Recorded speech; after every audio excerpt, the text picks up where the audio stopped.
It's a pleasure to be here, and I'm really excited to come and talk to you about an idea that I'm really passionate about, which is the idea that nutrition could be a safe, viable way to reduce, prevent, and even treat mental health disorders. So we've already heard quite a bit this morning about some of the problems with our current model of mental health care, and we've heard it from people who are much more qualified than me to talk on medications and things, but I'm briefly going to touch on it just because it's quite important to my story. So in our current model, the frontline treatment for most mental health disorders is medication, followed by psychotherapy, and finally, in third place, everything else. Now, given that these medications form the foundation of our model of mental health care, you might expect that they work well. But as we saw this morning, the evidence says that that might not be the case. Despite widespread availability of antidepressant medications, the burden of depression is increasing, not decreasing, with the World Health Organization predicting that by 2020, it'll be the second leading cause of burden by disability worldwide. It seems that more and more people are experiencing distressing side effects of antidepressants than we previously thought, with this study finding that over 60% reported sexual difficulties, and over half reported withdrawal effects on discontinuation of the drugs. And it doesn't stop at antidepressants. This study randomly allocated participants who had psychosis and were taking antipsychotics to either a maintenance of treatment strategy, which maintained their antipsychotic dose, or a dose reduction strategy for their medication. And they showed that in the long term, those who were randomly allocated to a dose reduction strategy did much better than those who were allocated to stay on their medications. A recent expert review concluded that our current pharmacologically focused model has achieved modest benefits in addressing the global burden of poor mental health. We need a new approach. We need to work towards finding treatments that target the root cause of mental health disorders. We need to eat better. Let me explain. So the Western dietary pattern is one that is heavily processed, high in foods that are calorie dense and nutrient depleted, high in refined carbs and sugar, and low in fresh produce like fruit and veg. And it's not surprising that this has become our dietary pattern given the obesogenic environment that we live in, where these types of foods are readily available, hugely convenient, and very cheap. In contrast, the Mediterranean or prudent dietary pattern is one that is high in fresh produce, whole grains and fish, high in nutrient-dense foods, low in refined and processed foods. It's pretty much what we know of as real food. And many studies have compared these dietary patterns, both cross-sectionally and longitudinally over time, and have found that the Western diet is associated with an increased risk of depression, whilst greater adherence to the Mediterranean or prudent dietary pattern is associated with a lower risk of depression. And that's been found in study after study. And that's even measurable in the brain. This very recent longitudinal study found that the Western diet was associated with smaller left hippocampal volume. The hippocampus is a brain region associated with learning and memory, but it's also important in mood regulation and is specifically implicated in depression. And this was found after controlling for many possible confounders, including socioeconomic factors, history of depression, antidepressant medication use. So it's solid science. In fact, the Mediterranean diet has been shown to help with all of these factors or conditions, among many others. And many of these effects have been shown in randomized, controlled dietary intervention trials, like this one. The PREDIMED trial compared outcomes in participants randomly allocated to receive either the Mediterranean diet with nuts or olive oil, or a control diet, which was the low-fat diet the conventional wisdom tells us is supposed to be good for us. They found that in patients with type 2 diabetes, the Mediterranean diet with nuts was associated with a 41% decrease in the risk of developing depression. It's pretty staggering. And there are more and more of these dietary intervention trials being run all the time. But one of the difficulties that often comes up with running a dietary intervention is the difficulty with implementing it. You're essentially trying to change a lifetime's worth of eating habits by prescribing a diet to someone. And that's hard to do. Habits are hard to change, which creates this huge gap between intention and action. One of the aims of the study I'm working on at the moment is trying to address this gap. Mood Food is a preventative trial looking to prevent the onset of depression in a high-risk population using 2 nutritional interventions: a multi-nutrient supplement containing vitamins, minerals, and fish oil, and a food-related behavior change therapy. It's a 2-by-2 design, so participants will get either or both of the interventions or just a placebo. So rather than prescribing a diet that might be quite hard to follow all in one go, the mood food therapy intervention uses food guidelines based on a Mediterranean diet within a behavioral activation model of habit change. So analysing the function of unhealthy eating habits with the aim of reducing them, whilst at the same time trying to increase healthy habits and approach behaviours. We just started recruiting for this study, so keep an eye out for results in the very distant future.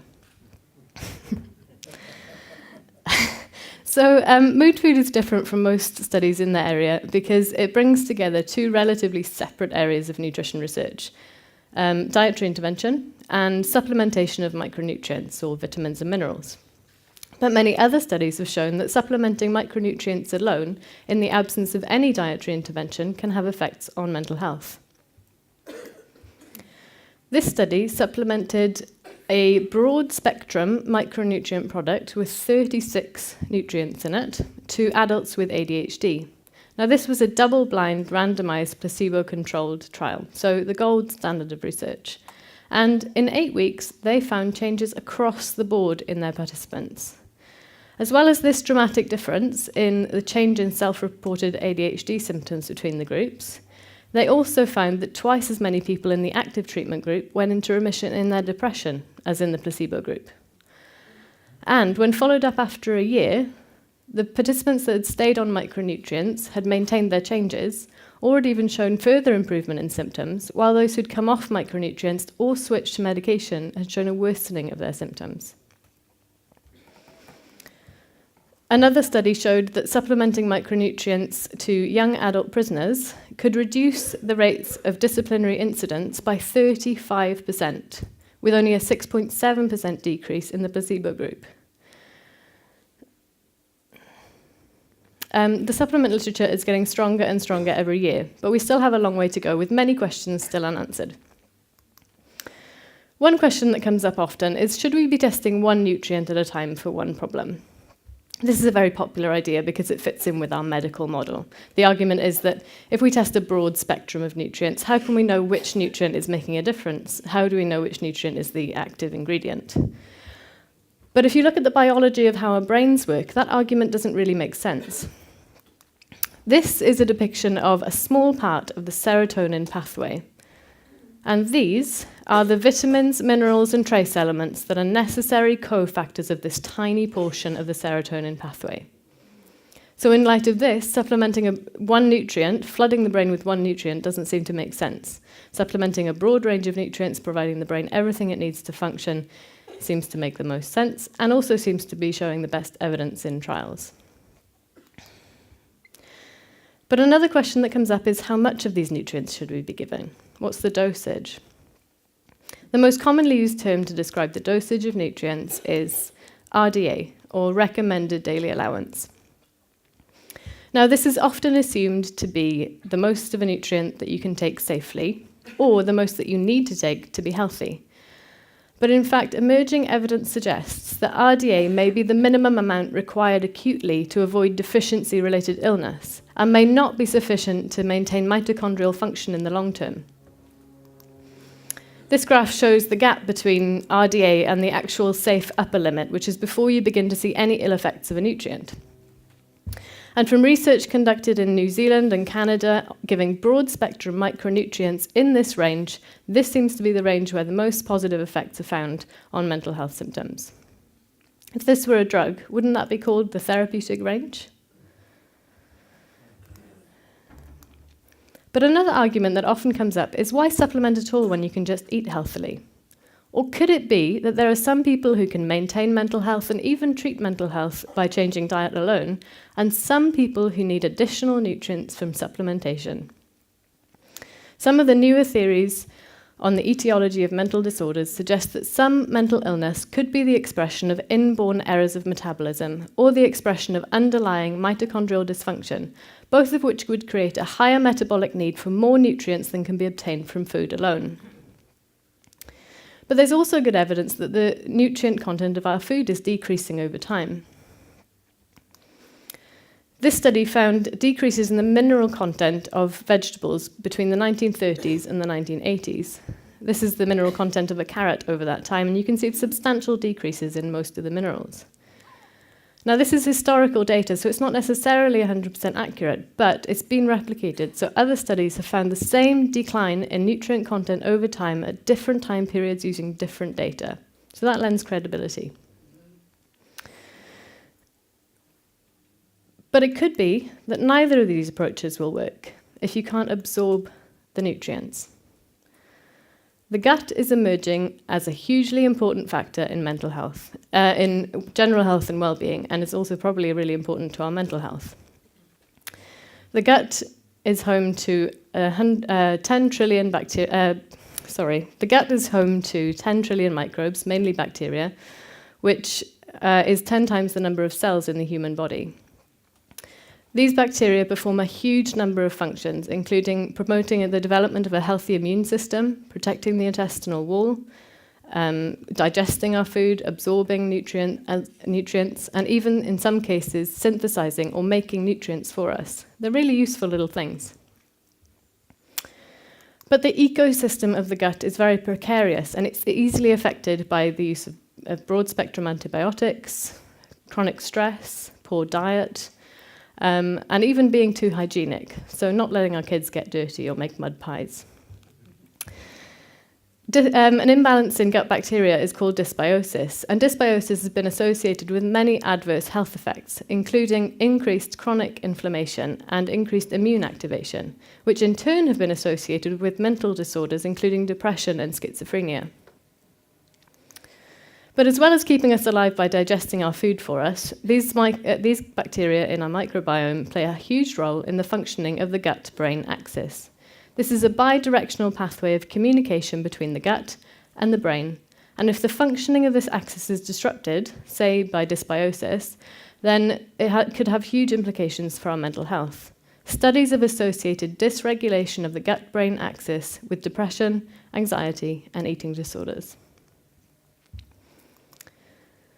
So all of this new research on the gut-brain axis has led to much interest in the possible utility of probiotics as a standalone treatment for mental health. But the evidence for this comes mainly from animal studies and studies in healthy human populations. For example, one study in 2011 showed that probiotics could reduce scores on anxiety and mood measures more than a placebo. But it was in a healthy population, so no anxiety or mood at baseline, which means it's not necessarily generalizable to those who have psychological difficulties. So to see if this was generalizable to a depressed population, I ran for my PhD what I think is the first ever double-blind, randomized, placebo-controlled trial testing the effect of probiotics on mood in a sample presenting with low mood at baseline. I took many measures of, I randomized 79 moderately depressed participants to receive either the probiotic, which was the same probiotic that had good results in the 2011 study, or a placebo for 8 weeks. I took many measures of mood, anxiety, stress, cognitions, as well as taking blood samples at baseline and 8 weeks to look for a mechanism of action, looking at markers of inflammation, vitamin D, and brain-derived neurotrophic factor. I found absolutely no difference between the groups over time on any measure. But this doesn't necessarily mean that probiotics could never be used to treat mood. This could have been an issue of the length of my intervention period, the severity, chronicity, or treatment resistance of my sample, or even the strain or dosage of probiotics that we used, even though they had shown good effects previously. But what it does show is that we should be very careful when generalizing results found in healthy populations to those presenting with psychological difficulties. Something that may be more effective is using probiotics in a preventative role. One of the most risky times for developing dysbiosis is when the gut is first colonizing at and just after birth. Babies born by C-section or bottle-fed are at an increased risk of having a disturbed microbial balance in the gut, which is associated with higher rates of asthma and allergies among these children. If we could make sure that all babies' guts are colonized properly, even if they're born by C-section or need to be bottle-fed, it's possible that we could reduce the rates of many modern-day illnesses that we have no effective cure for, including depression. This study used probiotics in a preventative role. They gave probiotics or a placebo to 75 infants for the first 6 months of life, and have so far followed them up to the age of 13. And at the age of 13, they found that 17% of the placebo group had developed either ADHD or autism or both. And that not one child in the probiotic group had developed either disorder. That's pretty staggering stuff. It definitely needs to be replicated, but it's a pretty amazing finding. And I would bet pretty good money that if they followed their subjects into adulthood and looked at outcomes for depression, they might well find a difference there too. So, if food really can be our medicine, then shouldn't we flip the current model on its head? Couldn't we first look to lifestyle, diet and supplements, with psychotherapy for those who need it, and save medications for acute use as a last resort? And if supplements can be shown to work for mental health, then shouldn't they be government funded alongside of or in place of medications? And there are some really easy changes that we can make towards better nutrition. We should teach cooking skills in our schools, proper cooking skills. In one cookery lesson in my school, we learnt how to put pizza toppings onto a pizza base. We need to teach our kids how to cook, how to prepare and cook fresh produce, how to use herbs and spices to make dishes exciting. And we need to make it fun and interesting and enjoyable to learn how to cook. A study of over 20,000 expectant mothers and their children showed that poor nutrition in pregnancy significantly increases the risk that the child will develop behavioural problems later on. Midwives and health visitors should work with expectant mothers to help them optimise nutrition at this crucial stage in the prevention of long-term mental health difficulties. And we should seriously consider moderating gut health as a preventative measure against mental disorders. Probiotics, yogurt, fermented foods, even getting your hands dirty once in a while. All good ways to improve gut health, and it could have serious implications for our mental health.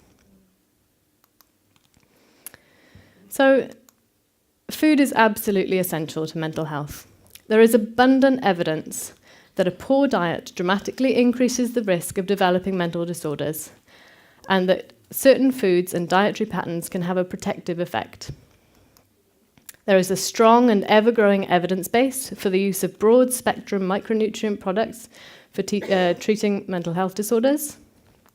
And the gut is emerging as a hugely important factor in mental health. I am not saying that poor nutrition is the only cause or is the cause of all mental health problems in all people. I am not saying that changing diet or supplementing nutrients will cure all mental illness. And I am not saying that we should completely stop using medications for the treatment of mental health disorders. What I am saying is that providing the brain with the nutrients it needs to function effectively is absolutely fundamental to our mental health. Essentially, you are what you eat. Thank you.